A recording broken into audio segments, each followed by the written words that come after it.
J'ai quelque chose d'important à vous dire.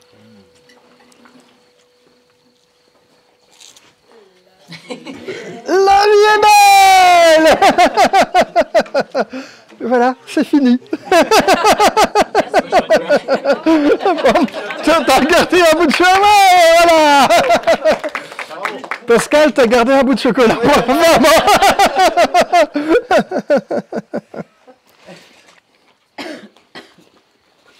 Donc, cette histoire, elle va commencer il y a très, très, très longtemps.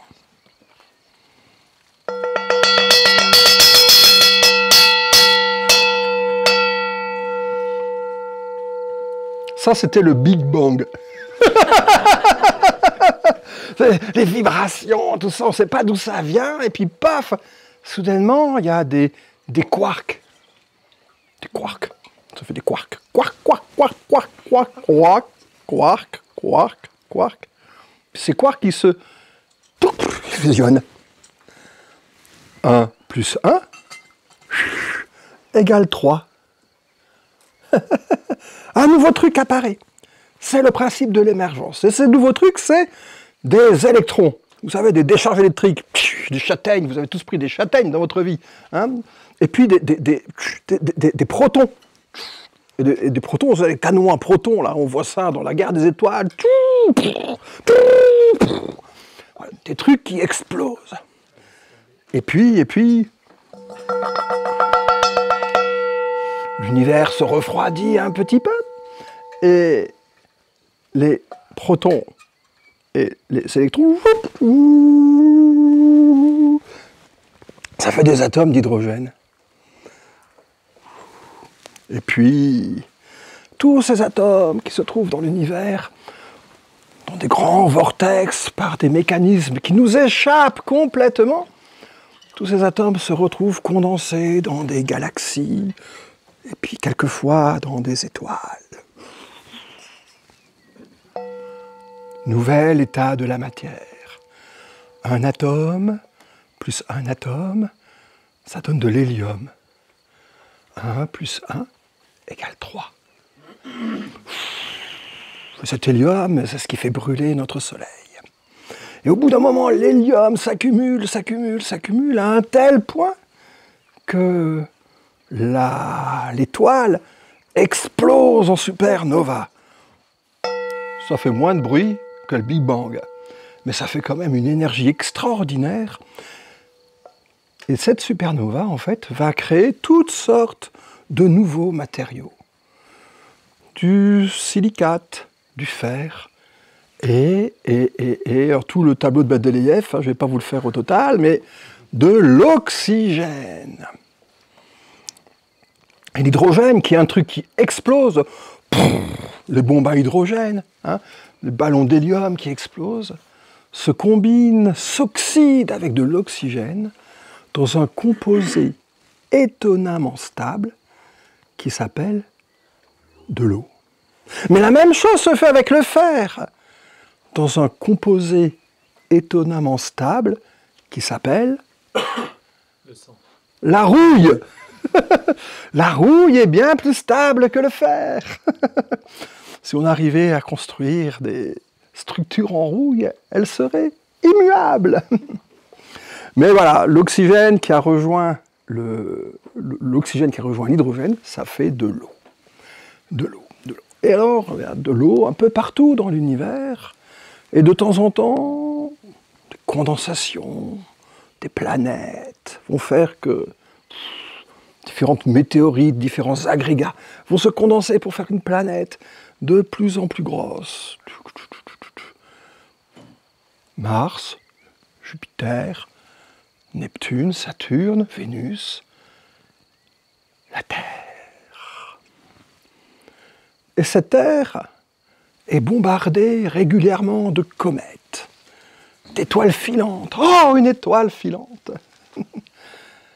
Et ces étoiles filantes, quelques-unes sont composée d'un matériau très particulier qu'on appelle de la chondrite carbonée. Imaginez-vous que cette chondrite a l'exacte composition de l'eau de mer, qui a l'exacte composition des organismes vivants. Ça contient même des acides aminés, ça contient même du phosphore, ça contient de l'eau. Et lorsque ces chondrites arrivent sur Terre, elles suintent de l'eau. Et ça fait des océans, ça fait des rivières, ça fait toute cette eau qui s'accumule à la surface de la Terre. Vous voyez, si la Terre était grosse comme moi, la quantité d'eau qu'il y a sur Terre serait grosse comme ce bol. Et la quantité d'eau potable, elle serait grosse comme la pointe, la petite boule du bout de ce... Vous voyez la grosse boule là, sur la Terre, l'océan qui tient dans un bol, et l'eau potable qui tient dans une bille. Et cette eau se met à circuler, se met à bouger, se met à voyager. Mais ce qui est étonnant, c'est que ce même phénomène a probablement eu lieu sur Mars, sur Vénus, en plein d'autres endroits. Pourquoi est-ce que sur Terre, l'eau reste? Alors que dans les autres planètes, elle se serait...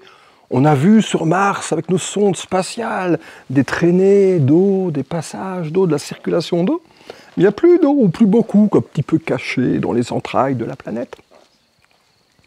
Une des théories sur le sujet, c'est que cette eau s'évapore dans l'atmosphère. Et imaginez-vous que sur toutes les planètes, l'eau s'évapore, y compris sur Terre. Alors pourquoi est-ce qu'on a toujours de l'eau? La première hypothèse qui a été développée au courant des années 1960 était l'arrivée d'une météorite, comme ces météorites qui ont détruit les dinosaures, mais bien avant, une météorite chargée d'eau qui aurait amené une quantité invraisemblable d'eau, et puis depuis, l'eau s'évapore, s'évapore, s'évapore. C'est peut-être vrai, mais la quantité d'eau sur Terre reste étonnamment stable. Des astrophysiciens se sont rendus compte qu'à l'emplacement précis que nous avons par rapport au Soleil, dans la partie quand même relativement centrale du système solaire, il y a une concentration de micrométéorites qui est donc de chondrites carbonées qui vont contenir cette quantité d'eau qui s'évapore de la Terre, et bien, une concentration de micrométéorites qui équilibre ce qui disparaît dans l'espace intersidéral. Et donc, si depuis 4,5 milliards d'années, il y a toujours de l'eau sur Terre, c'est parce qu'il y a des micrométéorites, de temps en temps des plus grosses, comme celles des dinosaures, mais qu'il y a une densité de météorites qui permet de maintenir une quantité stable d'eau sur Terre.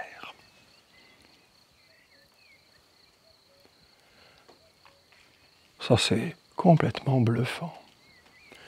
Et sur Mars, qui est plus loin, il y a une moins grande densité, et donc ce qui s'évapore n'est pas compensé par ce qui arrive.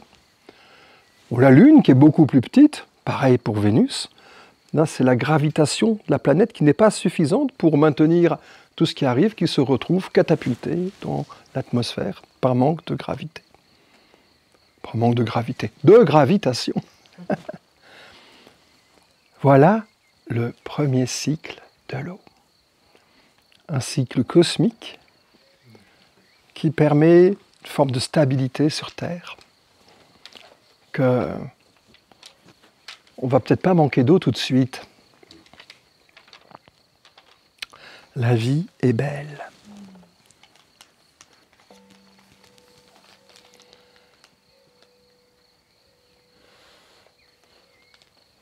Deuxième chapitre.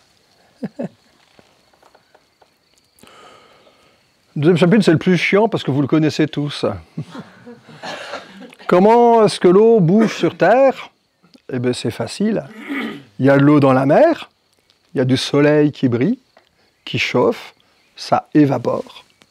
Et ça, le vent transporte les nuages et les font retomber sur Terre. Et ça tombe.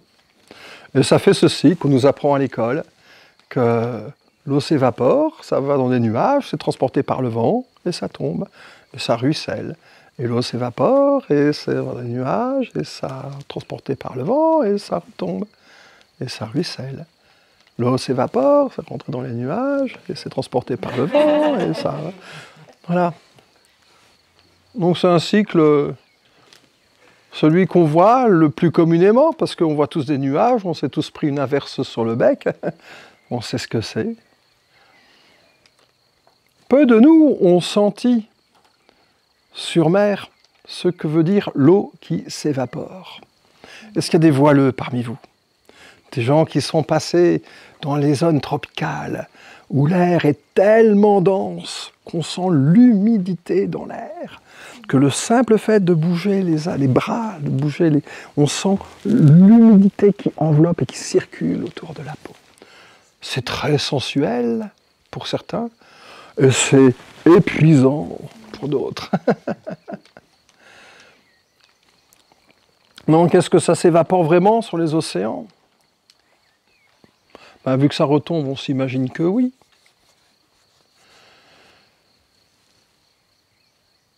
Mais souvent, les livres de géographie s'arrêtent là. Voilà, donc je conclus ce chapitre 2, qui est celui qu'on nous apprend à l'école, pour ouvrir le chapitre 3. Celui-ci est un petit peu plus intéressant.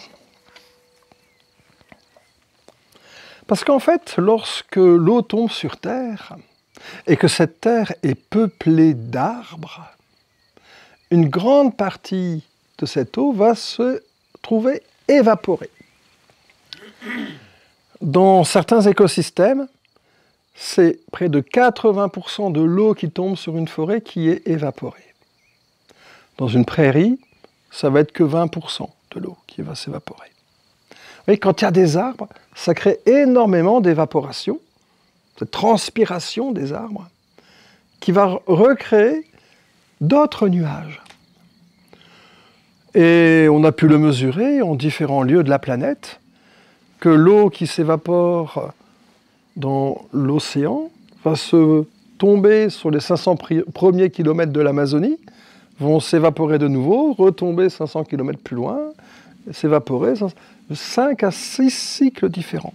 Que la même eau, elle est évaporée 5 à 6 fois avant d'arriver dans la cordillère des Andes et puis là, de finir de tomber. Et comme c'est l'altitude, il n'y a plus beaucoup de végétation, de l'herbe rase, et ça ne s'évapore plus. Et de l'autre côté de la cordillère des Andes, eh ben, c'est tout sec. Est-ce qu'on a ce phénomène chez nous? On pourrait se poser la question. Chez nous, ce n'est pas des vents qui vont d'est en ouest, c'est des vents qui vont d'ouest en est. Et un chercheur russe a calculé le régime des précipitations et a pu démontrer qu'en fait c'est exactement pareil chez nous, de la côte ouest de l'Europe jusqu'à la côte l'est de la Russie. Et qu'on a comme ça des tas de cycles qui sont d'autant plus importants qu'il y a beaucoup de forêts. Alors vous imaginez que dans notre système agricole où on a ôté beaucoup d'arbres, il y a plein d'emplacements où ce cycle n'est plus aussi complet, n'est plus aussi important. Et donc, il ne fonctionne pas d'une façon aussi élaborée. Mais la chose la plus surprenante dans tout ça, c'est qu'on peut réfléchir à une question. D'où vient le vent qui transporte la pluie? Est-ce que c'est juste des histoires de rotation de la planète? Que quelquefois ça va d'est en ouest et quelquefois de ouest en est? Est-ce que ce sont des histoires de force, de Coriolis? La physique explique beaucoup de choses.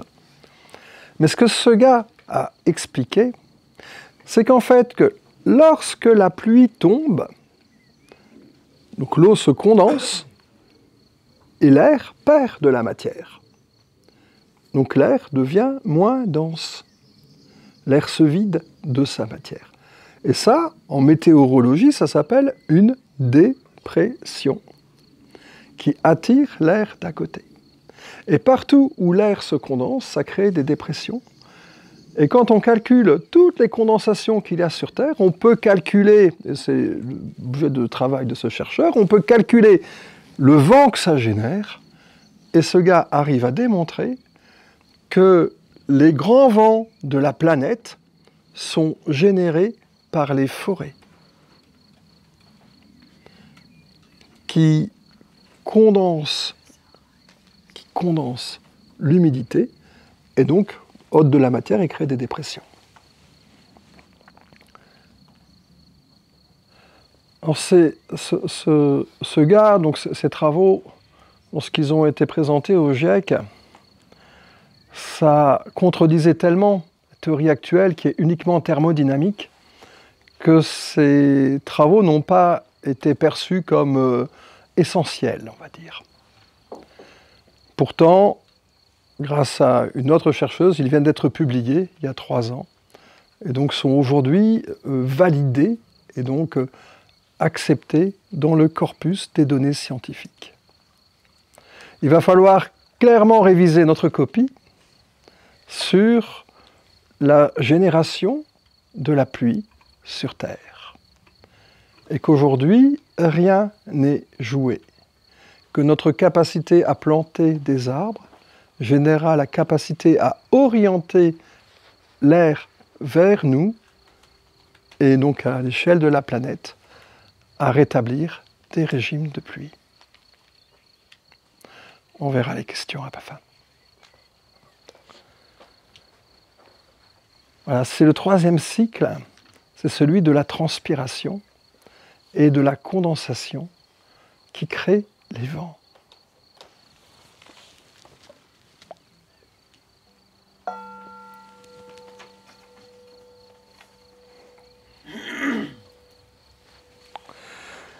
Ce cycle est très intéressant, mais en fait, ça crée des pluies qui vont tomber à 500 km de chez nous. Il y a à l'intérieur de ce cycle-là un autre cycle beaucoup plus subtil. Ce cycle est lié aux champignons et aux limaces.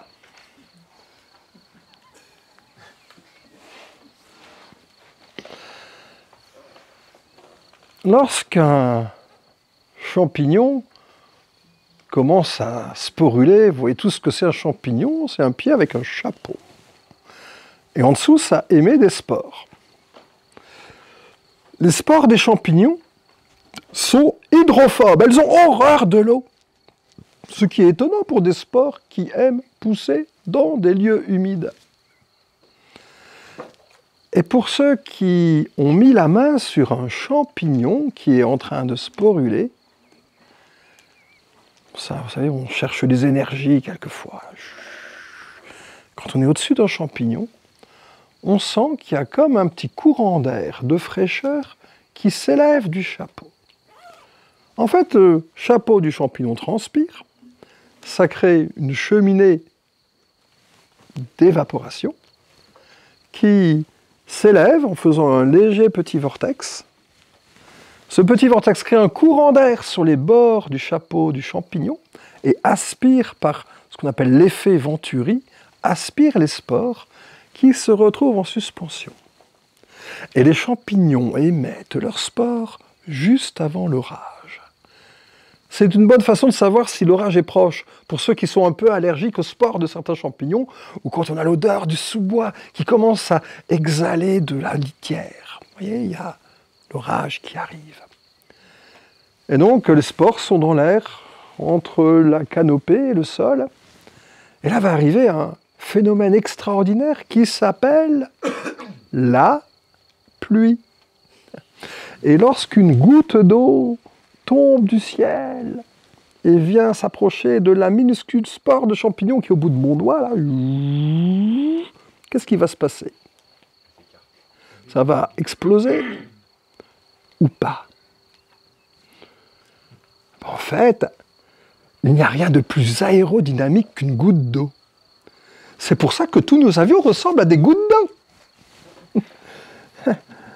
La goutte d'eau, elle tombe, elle crée un courant d'air autour d'elle qui va dévier la petite spore, qui va se retrouver derrière la goutte d'eau, dans les turbulences que la goutte d'eau fait en tombant, qui étonnamment ont aussi la forme d'un vortex qui monte.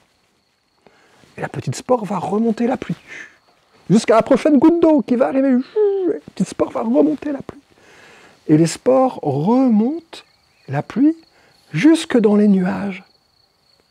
Et arrivé dans les nuages, pour une raison qui nous échappe encore un petit peu, mais dont certains ont émis déjà des hypothèses qui ne sont pas tout à fait vérifiées, la spore qui était hydrophobe devient hydrophile et va servir de noyau de condensation pour faire tomber de nouvelles gouttes d'eau.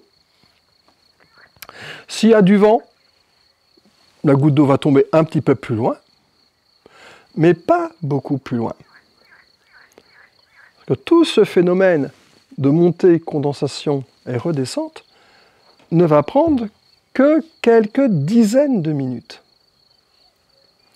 C'est-à-dire qu'avec un vent de 10 km/h, ça va tomber 2, 3, 4 km plus loin.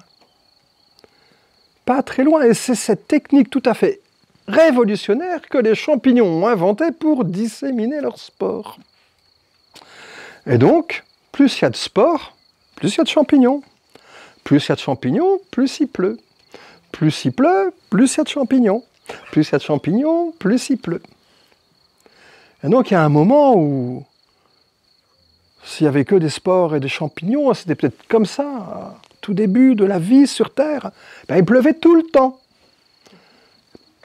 Des déluges, de l'érosion, des catastrophes, des tsunamis, comme nous disait tout à l'heure Ra. Non, pas des tsunamis, si, les grosses...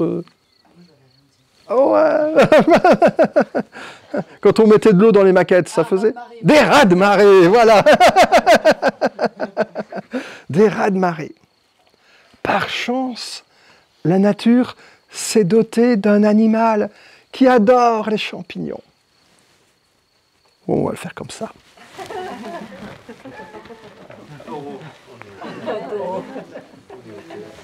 peu gluant. La limace qui va manger les champignons, empêcher les spores de trop s'envoyer en l'air et donc arrêter la pluie. Et imaginez que quand la pluie s'arrête, l'arc-en-ciel arrive et toutes les limaces, contemplant l'arc-en-ciel, remercient leur divinité qui les félicite de ce merveilleux arc-en-ciel pour leur dire qu'elles ont bien travaillé et satisfaites se retournent dans la litière, attendre le prochain orage, en louant la beauté du ciel. En permaculture, ça s'appelle une rétroaction. Il n'y a pas que les limaces qui font ça. Une fonction est remplie par plein de bestioles. Et donc parmi toutes ces bestioles, j'ai choisi la limace, mais toutes les bestioles qui sont mycophages, qui aiment les champignons, contribuent à ça. Avec une efficacité qui va nous surprendre encore plus, car imaginez-vous que les limaces digèrent les spores de la plupart des champignons pathogènes, des pourritures qui n'ont aucune noblesse, et ne digèrent pas les spores des champignons mycorhiziens, de ceux qui créent des arbres. Donc elles vont par là même favoriser la présence d'arbres, de l'évaporation et des nuages. La vie est belle. Voilà, j'espère que vous regarderez les limaces un peu différemment. Mais vous voyez, si on venait à manquer d'eau, il faudrait peut-être faire attention à ce qu'il n'y ait pas trop de limaces non plus, pour pas qu'elles mangent les champignons. Mais là aussi, la nature est redondante et les arbres émettent aussi des composés qu'on appelle des composés organiques volatiles qui ont la même action que les spores des champignons, qui créent aussi des noyaux de condensation dans l'atmosphère et qui permettent à la pluie de retomber, avec une efficacité peut-être encore plus grande que celle des limaces et des champignons, car c'est quasiment instantané.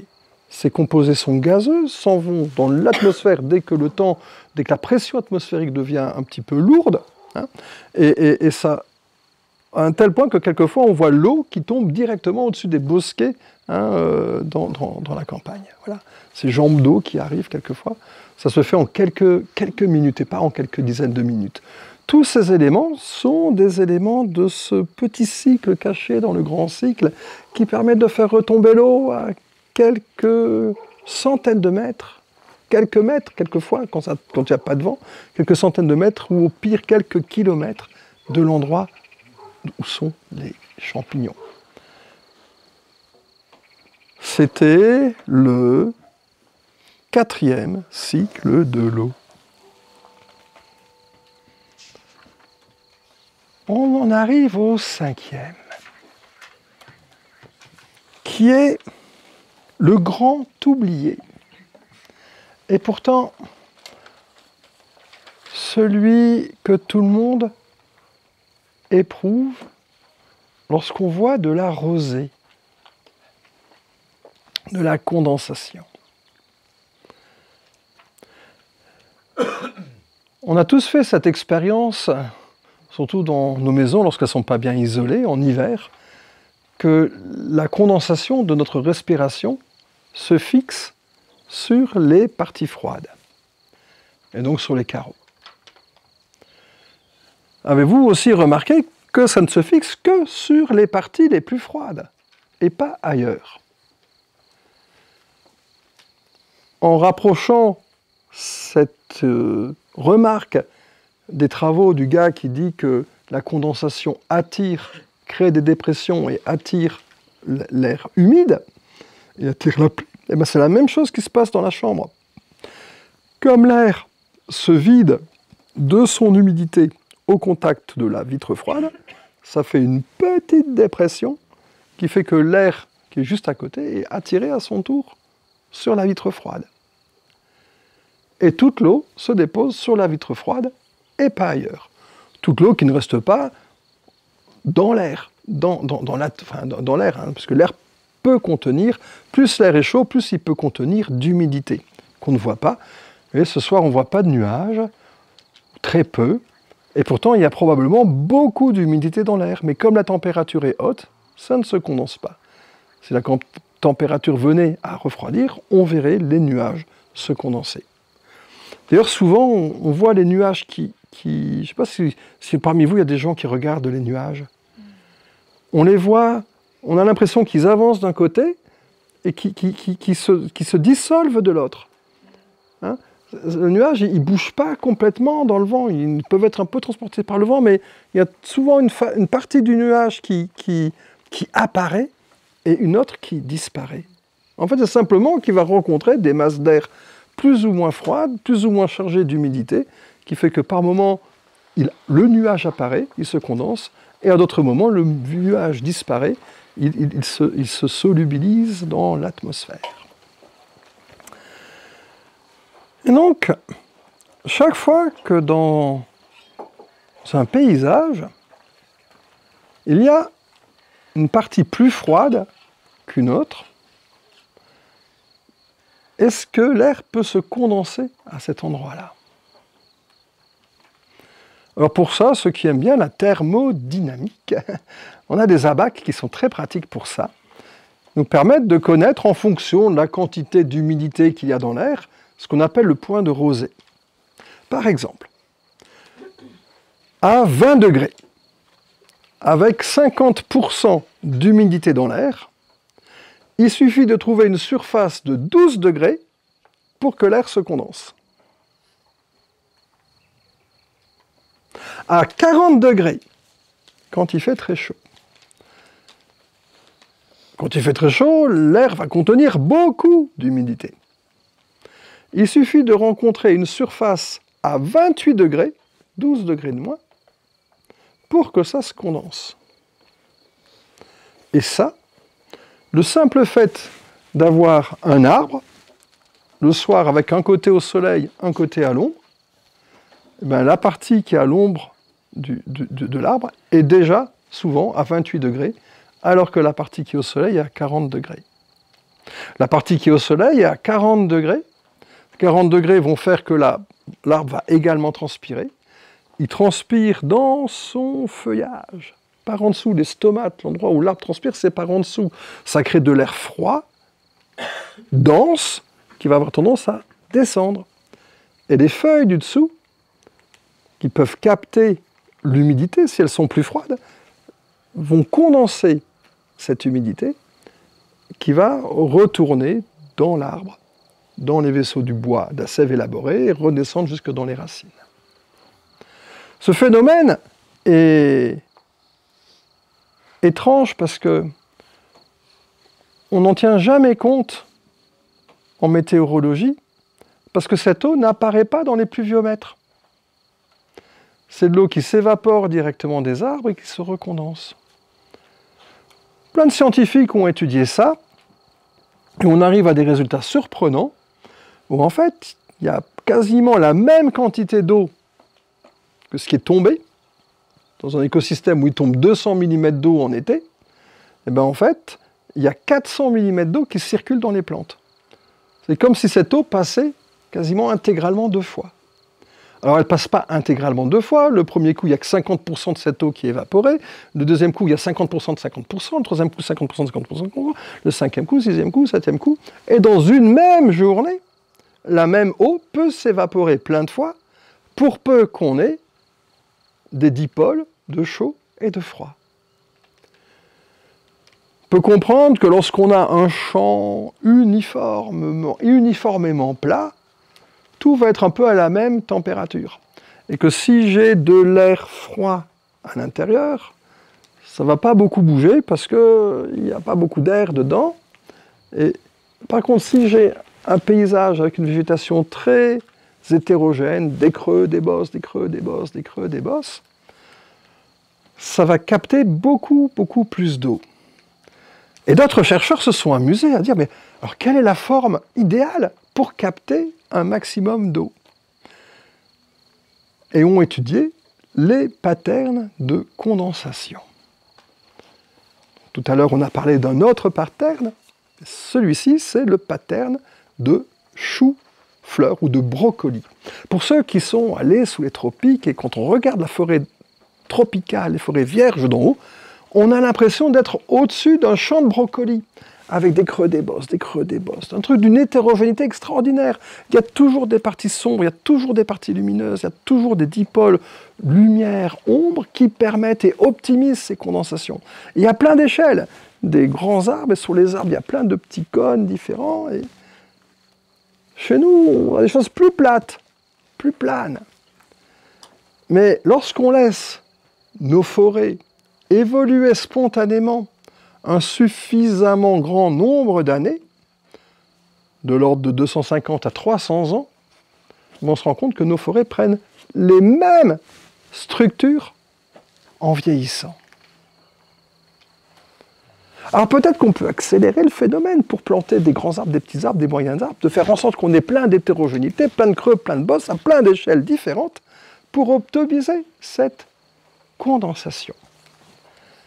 Et imaginez-vous qu'on a différentes mesures qui ont été faites là-dedans, notamment une que j'ai réalisée moi, donc j'ai toute légitimité, même si ce n'est pas publié, pour dire ce que j'ai fait et ce que j'ai mesuré, dans un endroit d'une très grande hétérogénéité pendant la deuxième canicule de 2019, celle du mois de septembre qui a été la plus chaude et la plus sèche.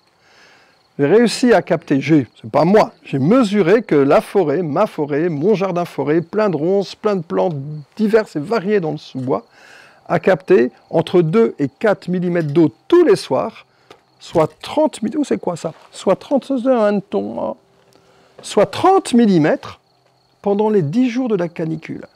C'est comme s'il y avait eu un énorme orage à cet endroit-là, alors que partout ailleurs, et notamment tous les endroits où le sous-bois froid capable de condenser l'eau, le sous-bois avait été détruit, et bien que là, les arbres avaient perdu leurs feuilles de sécheresse. Ta -ta -ta -ta -ta -ta -ta.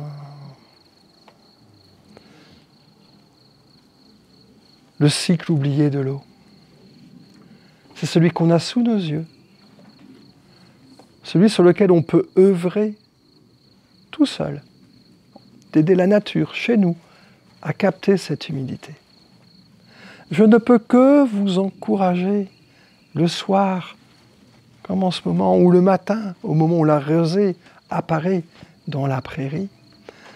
Je ne peux que vous encourager à aller juste de vos mains, toucher les feuilles, toucher l'herbe, toucher les branches, reconnaître quelles sont celles qui sont humides, quelles sont celles qui restent sèches.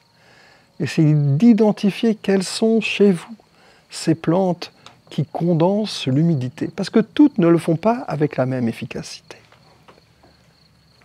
Allez, touchez, caressez.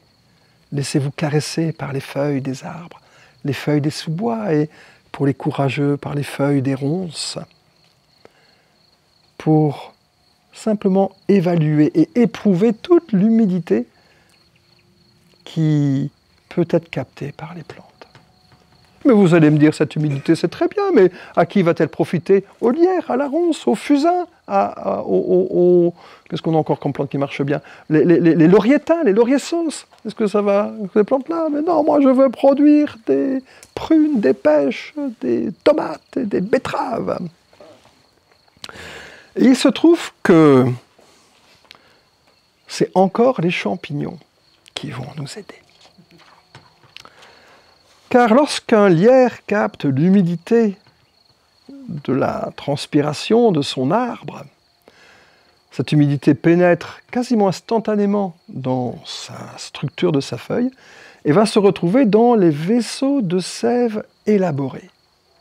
Il transpire par les vaisseaux de sève brute qui remontent l'eau du sol, mais tout ce qui rentre, ça va dans les vaisseaux de sève élaborés. Et surtout, à la tombée de la nuit, lorsque la plante arrête de faire de la photosynthèse, ça aura une répercussion dramatique pour la plante et surtout pour son champignon qui est en dessous, qui lui n'aime pas être dans de l'eau, pas assez minérale, pas assez chargée de nutriments. Ben lui va sortir toute cette eau pour maintenir une qualité de concentration de sève. Il va sortir toute cette eau dans le sol pour que la plante garde une bonne concentration de sa sève élaborée. Et comme elle ne travaille pas, elle ne fait pas de photosynthèse, et ben en fait, il est obligé de tout sortir, tout ce qui se condense, qui va rester à proximité des racines du lierre, et donc qui vont permettre d'être réabsorbés par la plante dès la journée suivante. Mais imaginez qu'on ait un petit peu de bois qui se décompose. Ces fameux champignons saprophytes qui permettent de mettre dans le sol des trames de circulation de l'eau. Et bien toute cette eau va se répartir dans l'écosystème. Et pour un lierre de 10 mètres de haut, on peut mesurer que cette eau est capable d'aller jusqu'à 1,5 fois la hauteur, 15 mètres, de façon assez homogène, et 2,5 fois sa hauteur, donc 25 mètres, de façon un petit peu plus diffuse, avec un lierre sur un arbre planté au milieu de votre champ. Vous pouvez avoir une tour de condensation de l'eau qui va venir irriguer toutes les cultures qui sont autour.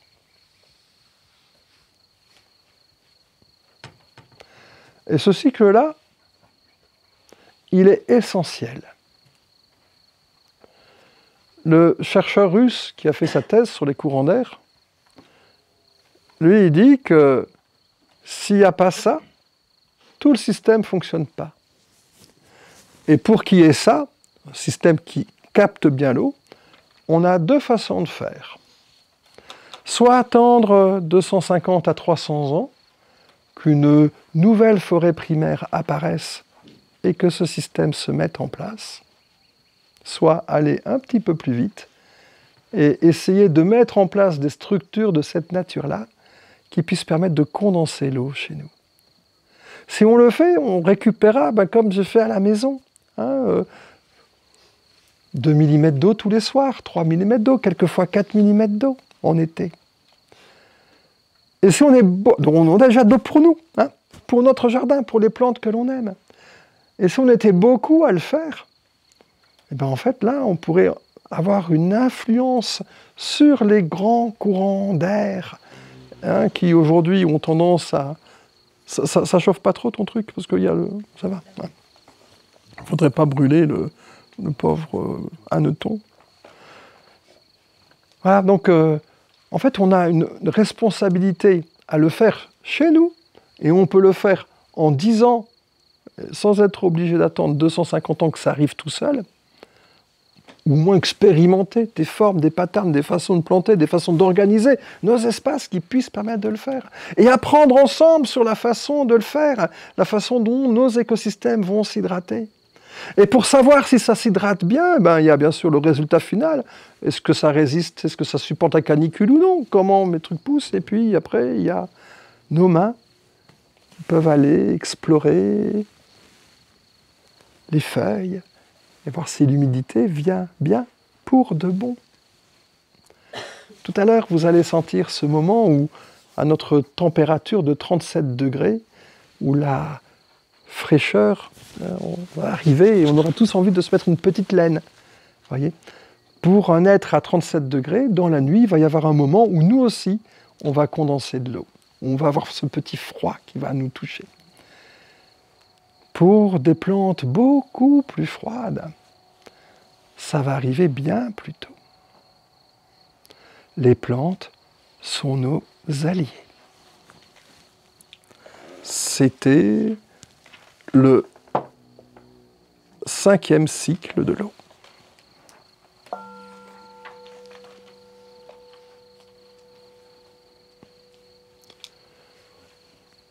Le 6e.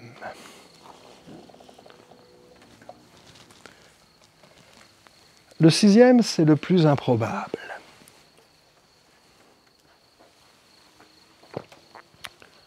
C'est celui du feu.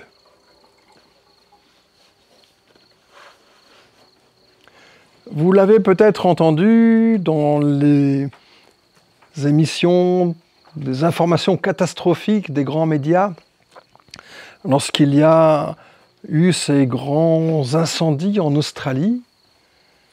Ça a généré des nuages qui sont tombés en eau, mais comme ils sont en même temps chargés de plein de poussière, comme dans les volcans, ça a généré plein d'éclairs qui ont enflammé encore plus, malgré le fait qu'il y ait beaucoup d'eau qui tombe, mais qui ont enflammé des forêts entières. Et vous le savez que lorsqu'on brûle du bois, lorsqu'on brûle du pétrole, lorsqu'on brûle du charbon, lorsqu'on brûle du gaz, ça dégage de la chaleur, c'est ce qu'on veut, du gaz carbonique, c'est ce qu'on commence à regretter, et puis de la vapeur d'eau. On le brûle en vite, mais qu'est-ce qui se passe quand le bois brûle lentement? Un bois, ça peut brûler lentement. Et comment ça?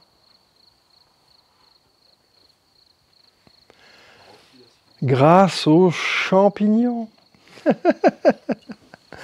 Ces fameux champignons, ça profite. Ça leur profite beaucoup. Un champignon qui digère du bois, c'est comme nous quand on digère notre propre graisse. On dit qu'on brûle de la graisse. Et cette graisse, elle se transforme en chaleur et en eau. Eh bien, quand du bois se décompose par un champignon, c'est à peu près la même chose. Le bois se transforme en chaleur, en énergie que le champignon va utiliser, et en eau. Et ce qui est étonnant, c'est que cette eau de combustion, c'est pas l'eau qu'il y a dans le bois. C'est de l'eau qui est issue de l'oxygène de l'air, H, qui réagit avec l'hydrogène qu'il y a sur les hydrates de carbone, donc les sucres la lignine, la cellulose du bois. Et cette eau qui apparaît à ce moment-là, c'est de l'eau nouvelle. De l'eau qui n'est pas issue de cycle de l'eau qui vient par... même si c'est tout ce cycle de l'eau qui permet d'avoir du bois, c'est une eau qui n'a jamais existé sur Terre, puisqu'elle est formée d'un atome d'hydrogène qui brûle avec un petit peu d'oxygène. De l'eau nouvelle, de l'eau vierge, de l'eau qui n'a aucune information en elle, de l'eau pure. Et cette eau, en fait... Alors là, on a des expérimentations menées en Suisse qui nous montrent qu'à l'échelle d'un bassin versant forestier, d'une forêt gérée à la méthode suisse, donc un peu carré quand même, eh ben, de l'ordre de 15% de l'eau qui sort des sources, c'est cette eau vierge, cette eau nouvelle. Cette eau qui n'existait pas avant et qui se crée par la condensation, par le fait de brûler. L'eau que le feu crée. On va dire, à force de brûler du bois, on devrait être noyé dans un déluge d'eau. Eh bien non, parce qu'en fait,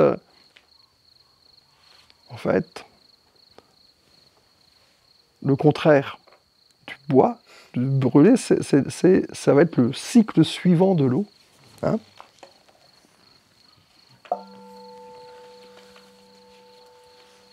C'est le cycle de la photosynthèse. Alors ce cycle-là, en fait, on dit, ouais, donc ça, puisque la photosynthèse, c'est l'exacte différence, l'exact opposé de la digestion du bois, donc en fait, ça doit transformer de l'oxygène et de l'hydrogène, ou de l'eau en oxygène et hydrogène. Hein, faire le contraire, pour qu'il y ait une espèce d'équilibre thermodynamique de la quantité d'eau sur Terre. Et en fait, c'est ce qui se passe, théoriquement, mais pratiquement. Chaque fois qu'un atome, qu'une molécule de gaz carbonique est prélevée dans l'atmosphère pour être ajoutée avec les autres, donc il y a de l'hydrogène de l'eau qui est fixée sur cette molécule, et puis il y a une partie de l'oxygène, la partie oxygène, qui elle se retrouve dans l'atmosphère, et donc ça transforme du gaz carbonique en oxygène en prélevant l'hydrogène.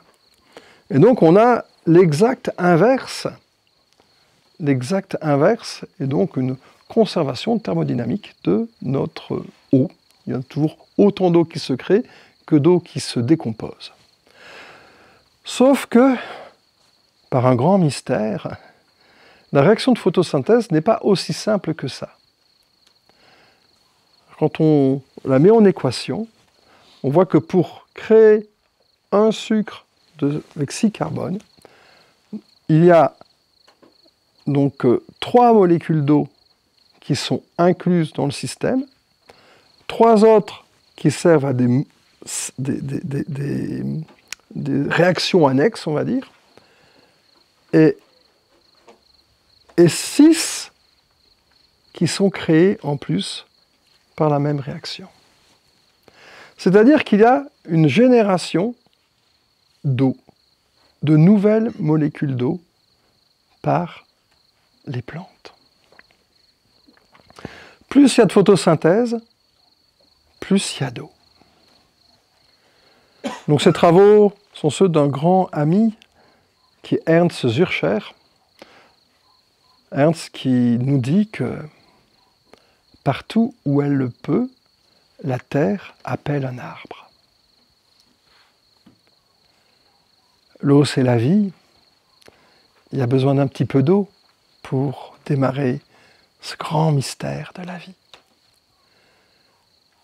Mais qu'au fur et à mesure de l'évolution du temps, depuis le Big Bang jusqu'à aujourd'hui, plein de processus différents se sont mis en place qui permettent à la vie de générer de l'eau. Soit par les champignons, par les limaces, par les composés organiques volatiles, par le bois qui se décompose, par la photosynthèse. Et que tous ces phénomènes concourent à hydrater nos paysages, à hydrater nos vies et finalement à mettre plus de vie dans nos vies.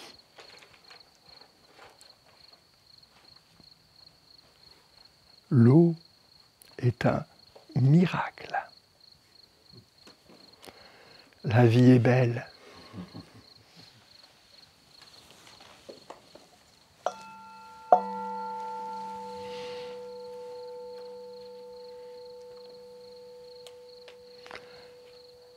Voilà.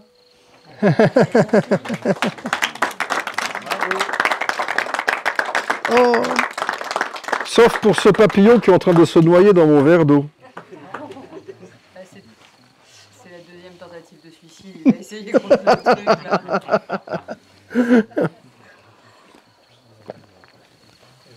Bon, peut-être qu'il y a des petites questions, des observations, des remarques.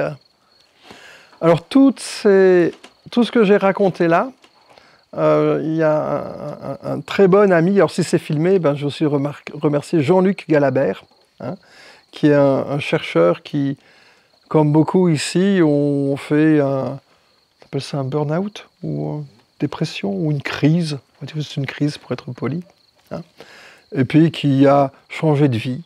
Aujourd'hui, il vit au Rwanda avec sa femme et ils ont un très très beau jardin dans lequel il pratique et enseigne la permaculture.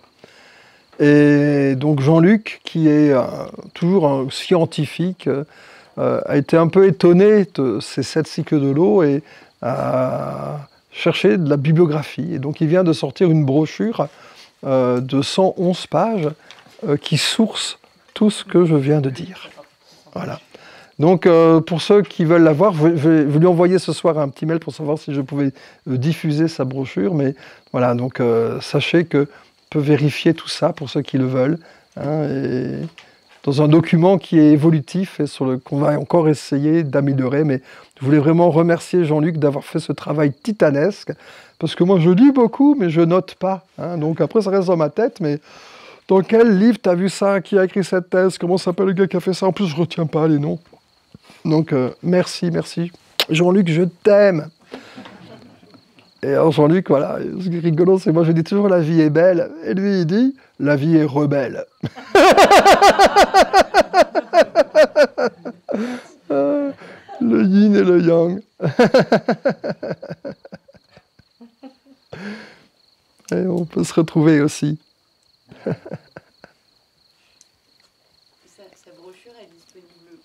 Elle est, pour l'instant, elle est juste faite. Il a envoyé, donc je lui ai envoyé un petit mail pour savoir si je pouvais la diffuser. Je pense qu'il voulait l'éditer un peu, donc c'est pour ça que j'attends d'avoir sa réponse avant de la diffuser. Mais voilà, discrètement, il ne faudra pas le lui dire. Ah, tu couperas ça. On pourrait quand même vous la passer, mais il ne faudra pas la diffuser tant qu'on n'a pas son accord. Hein, voilà. Enfin, d'un autre côté, il doit s'en douter, quoi, que s'il me file un truc, ça va tout de suite être partagé. Ça n'étonnera pas. Ouais. Est-ce que dedans, il y a le nom des scientifiques qui ont... Ouais, tout à fait. Et même pour certains, leurs photos des scientifiques qui ont travaillé sur ces cycles discrets de l'eau. Hein? Ouais. Moi, j'avais une question par rapport à ce premier cycle dont tu as parlé sur les... Non, Le cosmos. non, pardon. Le troisième.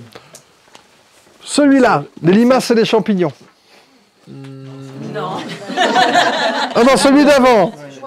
Sur le troisième, c'est celui qui dit que c'est la condensation dans les forêts qui génère des courants qui sont responsables des vents sur Terre. Ouais. Mais quand même, quand il y a une évaporation océanique, bah, ça génère une dépression, donc ça génère un courant, on est Ouais, d'accord. voilà, donc, mais sommaire. Et sur Terre, en fait, Ah, c'est sur Mars, amplifié, c'est amplifié par ça. sur les continents, Voilà. tout ça. Et donc sur les continents, il a même, enfin il a calculé ça sur, mais tu verras la publication, il doit y avoir 6 ou 7 grands vents de la planète sur lesquels ils ont fait leurs calculs. Alors il y a une fille qui s'appelle Natasha quelque chose qui a fait donc tous ces calculs. Voilà. Et donc c'est une thèse qui est voilà, pour quelqu'un enfin, c'est un truc de matheux, de thermodynamicien. Mais Natacha a fait des vidéos où elle présente ses travaux qui, eux, sont vraiment lumineux. Hein. Ces vidéos sont vraiment lumineuses. Voilà. Et elle est lumineuse. C'est Natacha comment? Ouais, je sais plus, mais c'est marqué sur le papier, je pourrais le dire. gros macho. Enfin, c'est un nom russe. Oh. Je sais plus. Si ça se trouve, c'est même pas Natacha. Ça fait russe, alors je dis ça, quoi.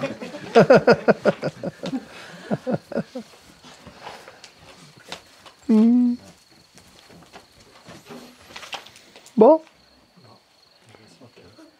Eh ben voilà. Il faut remercier la pluie. Oh, je peux en rajouter peut-être juste une anecdote. C'est étonnant.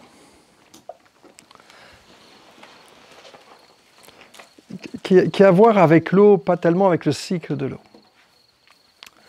Vous savez que toutes les plantes produisent des déchets, on appelle les tanins, les polyphénols, dont la plante a la délicatesse de les parfumer, de les aromatiser pour que ce soit mangé par les animaux. Les tanins, les polyphénols sont les déchets des plantes, comme nous, notre urine. Et donc ces déchets sont répartis, et certains donc vont dans les racines des plantes et sont véhiculés par les champignons mycorhiziens. Et ce sont ces déchets qui font que quand une plante est malade, elle va produire un certain nombre de réactions qui vont faire des déchets, et ces déchets vont partir dans le réseau. Il y en a certains, par exemple, l'acide salicylique, qui nous fait notre aspirine, qui est une molécule oxydative, hein, non, réducteur, je confonds toujours réducteur, donc ça, c'est quand on met des antioxydants. Donc c'est un antioxydant, voilà, c'est pas oxydatif, c'est un antioxydant, et très très puissant, qui prévient de très nombreuses maladies, pour nous, comme pour les plantes. Un sol qui est malade, qui est abîmé, qui est trogné, qui est cassé, qui est brouté, qui subit un stress, va produire beaucoup d'acide salicylique. Et cet acide salicylique, donc, va en partie se retrouver dans le système racinaire, dans les mycorhizes, et un petit peu partout. Un plant d'origan, ou de romarin, ou de serpolet, qui produit ces huiles essentielles, qui sentent si bon. Ben, imaginez-vous que ce sont des déchets de plantes. Certaines peuvent être véhiculées dans l'air et partir. Mais en fait, comme ce sont aussi des molécules antioxydantes pour certaines, elles ont aussi une action curative contre toutes les agressions. Et donc, quand une plante est blessée, quand elle est attaquée par un champignon qui commence, un mildiou, ou une chose comme ça, qui commence à l'agresser, elle va s'oxyder. Et donc, toutes les molécules antioxydantes, donc celle de l'origan par exemple, va pouvoir aider la plante. Nous, aujourd'hui, on fait des traitements phytosanitaires. On met sur les feuilles des tas de choses qui s'absorbent par les feuilles. On a bien compris que les feuilles absorbent des choses. Mais il se passe la même chose dans les racines. Si on mettait nos produits phytosanitaires dans les racines, qui sont des organes conçus spécifiquement pour l'absorption, il y a beaucoup plus de choses qui rentreraient dans les plantes. Et vous voyez qu'avec ces champignons mycorhiziens qu'il y a dans le sol, chaque fois qu'une plante est blessée, abîmée, rognée, est malade, ou juste agressée, mangée, broutée par un animal, elle va produire des antioxydants. Chaque plante produit des antioxydants spécifiques qui se mettent à la disposition de toutes les autres plantes dans le système racinaire. Comment, par quel processus une plante va faire entrer à l'intérieur d'elle des nutriments, enfin ces molécules qui sont dans le sol, qui peuvent aussi être dans l'air, mais qui sont surtout dans le sol. Et bien ça, c'est hyper étonnant. Quand il pleut, l'eau de la pluie, elle va commencer par hydrater les feuilles avant d'hydrater le sol. Et quand on est dans un design permaculture multi-étagé, il peut se passer quelques minutes entre le moment où l'eau tombe et le moment où l'eau arrive dans le sol. Et même quelquefois, si c'est qu'une petite pluie de 2, 3, 4 mm, quand on passe sur une route, sous les arbres, il n'y a pas d'eau, et puis juste à côté, c'est mouillé. Le feuillage absorbe toute cette eau. Ça a pour conséquence de noyer, d'abaisser la concentration de la sève. Et donc là, en pleine nuit, lorsque la concentration de la sève diminue, le champignon, il a en fait deux possibilités, en pleine nuit ou en plein jour, c'est soit de sortir cette eau, soit de rentrer dans la plante tout ce qu'il trouve, et donc toutes ces molécules antioxydantes qui se trouvent dans le sol, que toutes les plantes ont distribuées dans le sol. Et donc, quand on est dans la journée, en fait, c'est plutôt ce phénomène-là qui va se passer. Et toutes ces molécules antioxydantes pénètrent dans la plante et prennent soin de la plante. Donc, en fait, chaque fois que je vais, qu'une plante est malade, chaque fois qu'une plante va être rognée, coupée, mâchée, broyée, tondue, en fait, ces plantes-là vont produire plein d'antioxydants qui vont pénétrer dans les autres plantes dès que la pluie arrive. Et si ces autres plantes, c'est ma vigne, c'est mon prunier, c'est mon pommier, c'est mon poirier, eh bien, adieu, mildiou, oïdium, botrytis. La pluie déclenche le soin des plantes.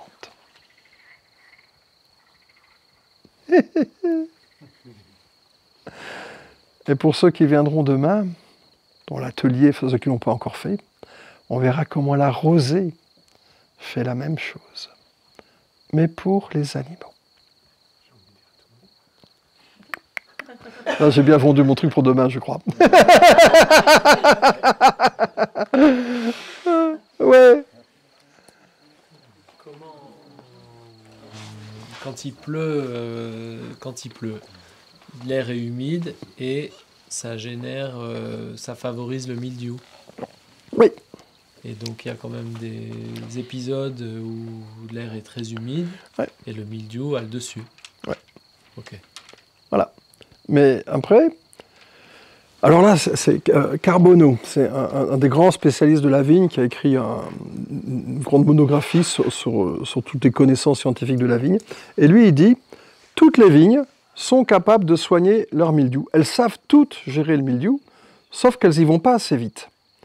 Parce qu'en fait, il faut qu'elles synthétisent plein de choses, dont le fameux resveratrol, qui est le grand anti-mildiou naturel, qui même est pulvérisé, enfin voilà, qu'on utilise en traitement contre le mildiou. Or, autour, toutes les autres plantes, il y en a plein qui sont capables de produire du resveratrol.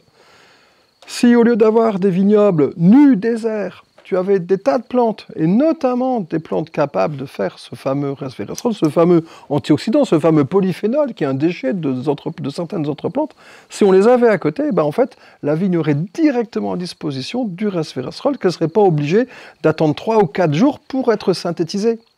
Et donc si tu passes de temps en temps avec ta tondeuse, avec ton broyeur, avec ton truc pour couper les herbes et des choses comme ça, pour trogner un petit peu le sol, pour trogner, les tilleuls en font aussi beaucoup, si tu fais, toi, tu remplaces ce traitement par des tailles d'arbres, créer des stress qui font du resveratrol et qui protègent la vigne qui est à côté ou même dessus quelquefois. Tu vois. Alors dans la nature, il y a des plantes qui sont très exposées à certaines maladies et d'autres qui le sont moins. Ça dépend du variant des maladies, des mutations. Maintenant, tout le monde connaît ça par cœur. Hein. On peut avoir une maladie, puis l'avoir, et puis l'avoir de nouveau après. Donc ça mute, ça change, ça évolue. Et puis, certaines années, c'est le sol qui va se faire brouter et qui va protéger la vigne. Et d'autres années, c'est la vigne qui va se faire brouter, malade et tout ça, et qui va protéger le sol. Tu vois, il y a aussi ces équilibres qui se mettent en place. Et nous, en organisateur de ces choses-là, on peut essayer de trouver toute une série de plantes compagnes, mais ça c'est l'introduction du cours de demain, toute une série de plantes compagnes qui vont permettre d'avoir une vraie résilience dans nos écosystèmes. Voilà. On ne réglera pas le mildiou. On pourrait même aller plus loin, mais c'est peut-être hors sujet. Le mildiou, je le crois même, indispensable à l'équilibre de nos systèmes et être un des grands moteurs de l'évolution. Et aujourd'hui, voilà, je suis en train, dans mon actualité, je suis en train d'écrire un livre sur mon ami le mildiou. Mais mon éditeur me dit qu'avec un titre comme ça ne se vendra pas. Mais c'est pas grave. Oui. Super transition sur la question que je voulais te poser. À un moment, tout à l'heure, tu as dit, en parlant des champignons, tu as dit les mauvais champignons ou les bons en parlant des mycorhiziens. Et en gros, je vais te dire, mais est-ce qu'il y a vraiment des mauvais champignons? Parce que, bon, s'ils sont là, c'est une bonne chose. Et du coup, j'ai pensé au milieu quand tu disais ça, parce que, bon, oui, pour nous, il est mauvais parce qu'il détruit sa plantation dans les vignes. Mais s'ils sont là, c'est qu'ils servent sûrement quelque chose. Quoi. Ouais. Alors, mauvais ou bon, c'est toujours quelque chose de relatif, tu vois. En ce moment, celui que j'ai là... non, tu sais, il est pas bon, quoi, tu vois. Hein, j'aime pas. Hein, j'aime pas.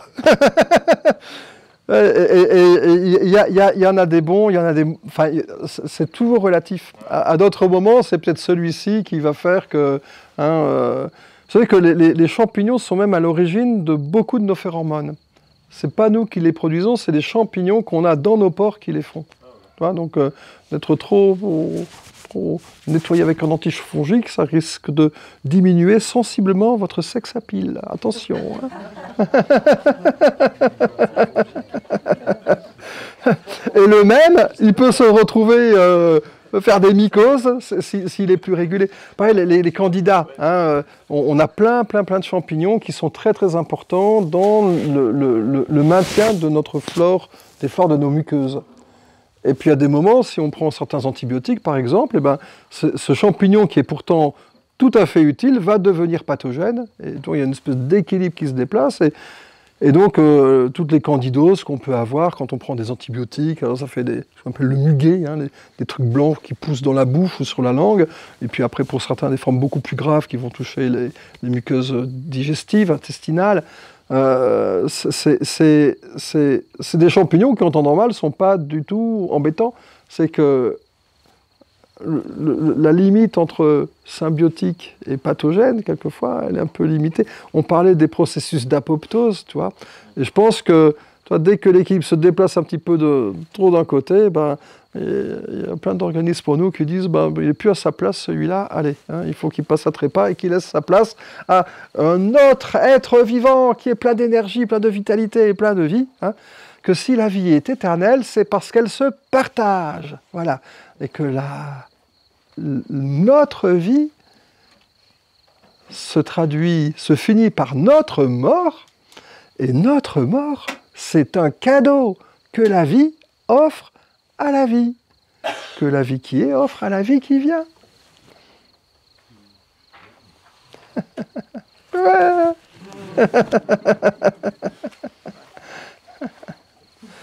Bon, je ne suis pas pressé de mourir quand même.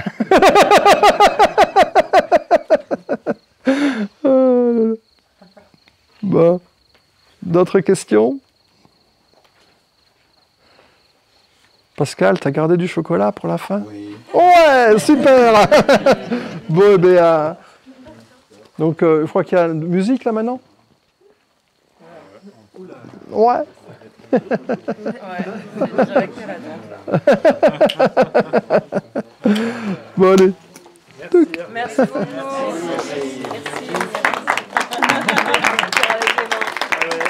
C'est l'eau qu'il faut applaudir, pas moi, je ne suis pour rien. fait, on applaudit la vie. En fait, je suis plein d'eau, donc vous pouvez m'applaudir, allez. Et plein d'hydrates de carbone. Oh, du chocolat. Je t'aime, Pascal. Tu as réussi à attendre jusqu'au bout. Il n'y a pas de souci. C'est pas ça.